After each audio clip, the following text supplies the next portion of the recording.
Good evening, great men and women on this platform. I remain Florence Oyelade Adedayo-TAYO, and I am so excited to be speaking with us tonight on self-love.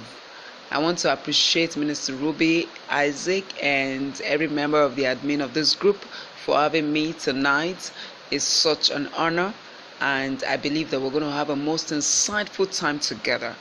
First, I'd like to begin by saying that, this title, this topic, self-love, is, there's so much misconception around it. And so we're going to, unravel the truth about it. We're going to explore the benefits of self-love. We're going to see how we can actually express self-love in such a way that we maximize the benefits therein.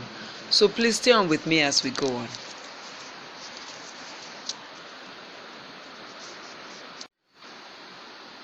It is important that we lay a good foundation about what self-love actually is.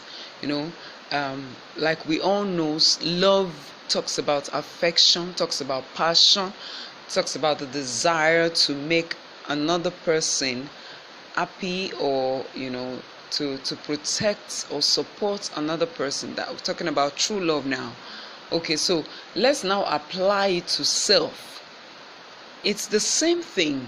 You are passionate about yourself, you are protective of yourself, you want to see yourself become the best that you ought to be. You want to come to a place of self-actualization and fulfillment in life. That is what self-love is. So I think that is a foundation for our discussion tonight. For me, that is the number one proof of self-love. The desire to discover yourself, the desire to know who you really are. It's something that people talk about all the time, self-discovery. Who are you? What's your gifting, what's your talent, what are you known for, and all that. But we need to be very deep about this. We need to be very sincere about this. Every individual needs to come to a point of true self-discovery. It is possible to be very busy, to be engrossed with things, with activities, just working with people each day, doing stuff, but it is not equal. It is not equal to the discovery of your true self. You need to be sure that that thing you're busy with, that thing you are engrossed in, it's actually what God desires that you be engrossed in. You come to a place of sincerity with yourself. You ask yourself deep questions. What are those things that you do effortlessly? What are those things that you do, without stress? What are those things that you can do even free of charge? If nobody pays you or praises you for it, you can do it with the whole of your being as though your life depends on it. These are some of the indications of your true self, of your true deposits, and you need to find this out. Having said that, I like us to look at certain ways by which we can actually express self-love, to be sure that we're not mistaking self-love for selfishness or for self-centeredness, because that is one of the things that is very common with humans. People want to just do things for their own good, not minding what happens to other people. So selfish that people seek their own good at the detriment of others. That is not what self-love is about. And so number one way by which you can actually express self-love is to live with a consciousness of the purpose of life. I like to say that everyone who is alive today is alive for a purpose.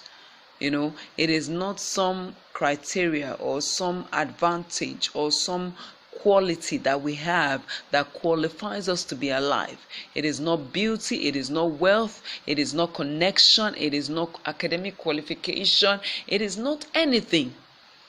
I believe God is still keeping us here because there is still something He wants us to do for Him, affecting the lives of others for good, and of course to bring glory to Him. So I like us to understand that it is important to understand the purpose of life, and that brings us to unveiling yourself. Like I always say, you are a package of values. You are a wrap of treasures that needs to be unfolded to the world. And until you unravel it, until you unveil yourself, until you uncover yourself, you cannot maximize the deposits that are inside of you. You have that responsibility to discover the real you. Another way by which you can express self-love is to understand that you are not the mistake. In life, things happen. We go through all manner of experiences, every now and then. But the truth is, those happenings, those things that you did are occurrences, they are events. They are not a personality. You are a personality. So the occurrence does not define you, and do not allow them define you. They should not affect the love that you have for yourself. They must not be allowed to affect your self-esteem. For you to really get the best out of life and be who God has created you to be, you have to allow occurrences pass, just like they are. They have happened, and they must be allowed to pass so that you don't pass away with them. Let me quickly add, talking about mistakes, we need to be careful to be sure that we learn the lesson that we ought to learn from a mistake. So we do not repeat it or have it repeated in our lives or around us. We need to be able to pick out the lesson and ensure that we avoid a repeat. That's very important. We also need to understand that God allows us sometimes to go through some experiences so that we can become a source of strength to other people. A lot of the times, people become an instrument of influence in the area where they have been hurt, where they have been challenged. This we have to bear in mind.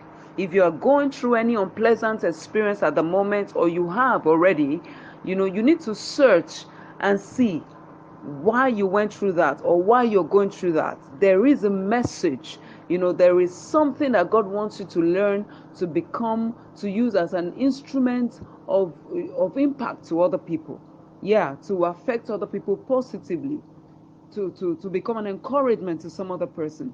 I've seen it happen over and over again. Talking about mistakes, ensure that you do not live in the past. Ensure that you do not keep judging yourself. Ensure that you deal with the feeling of regret. You just leave it behind you and move forward. You move forward. Deliberately move forward. Associating with the right people, or with people that will spur you to action, or people that will encourage you to be your best, is a proof of self-love. If you're not so careful about your choice of friends or associates, then you actually do not love yourself. I like to challenge us tonight to be more careful, to be more decisive, be more selective about the people that we relate with. Of course, we can relate with just anybody, talk with anybody, greet anybody, but talking about close relationship, relationships that are able to affect us, we need to be careful with them, because just like it is said in the natural, birds of same feather flock together. So if someone is not going in your direction, if someone will not enhance your life or your impact, then you have no business being close with that person. And that brings us to mind your associates. I say it, and I say it over and over again. Relationship has a great impact on the course of our life, whether we accept it or not. The people that we relate with has great impact on us, directly or indirectly. So we need to be very careful with the people that we associate with. We need to be deliberate. We need to be selective, because relationship, the importance of relationship can never be overemphasized. If you work with people of like minds, you have dreams, you have aspirations, you have goals, you are determined to make impacts, you are determined to live a fulfilled life, and you move with people of that kind of mind, of course you will get there. But if you do not move with the kind of people that will enhance your life or your fulfillment or your impact, then of course you know what to expect.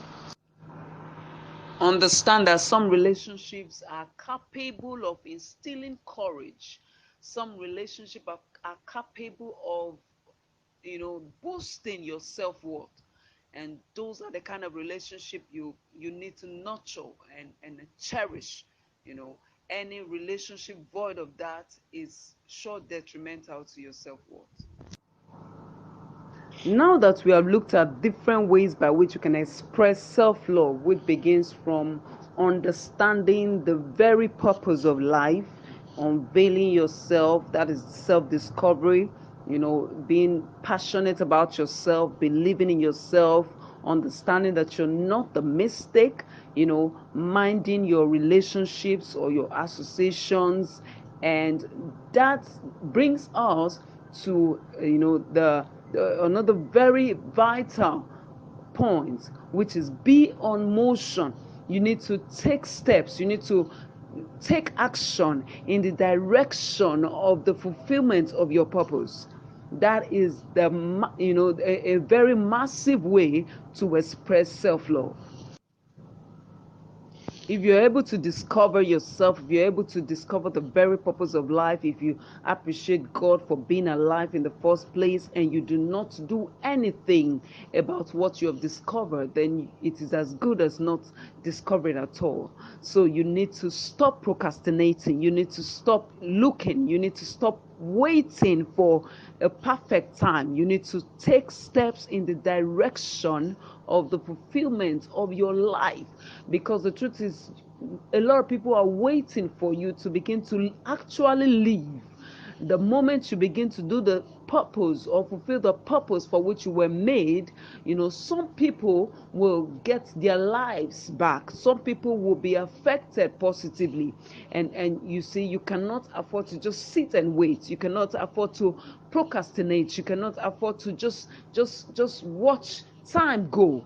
You have to take a step. You have to be on motion.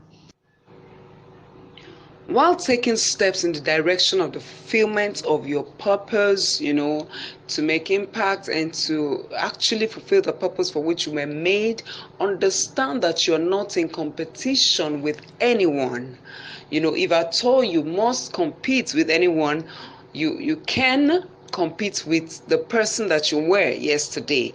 You need to constantly evaluate yourself, to see where you were and where you are right now. You have no business comparing yourself with anyone, because you're on separate lane, you have separate purpose on separate terms. One beautiful thing about taking steps or doing something as regards your discovery about yourself is that God continues to unveil to you, the next level, the next thing to do. You continually enjoy a flow of the discovery, because there's so much to you that you can never ever imagine. Trust me, there's so much that you have no idea until you begin to take steps, until you begin to do something about what you already have discovered about yourself. I'd like to deeply appreciate Minister Ruby for having me tonight on this platform. It's a fulfilling time for me. I like to mention that self-love is very broad, and we cannot exhaust its content just in a discussion like this. But I like us to brood on the things we've talked about and act on them and deliberately live by them. Sure, we will live a fulfilling life and fulfill the very purpose for which God made us. Love yourself, love yourself, love yourself. Good night, everyone.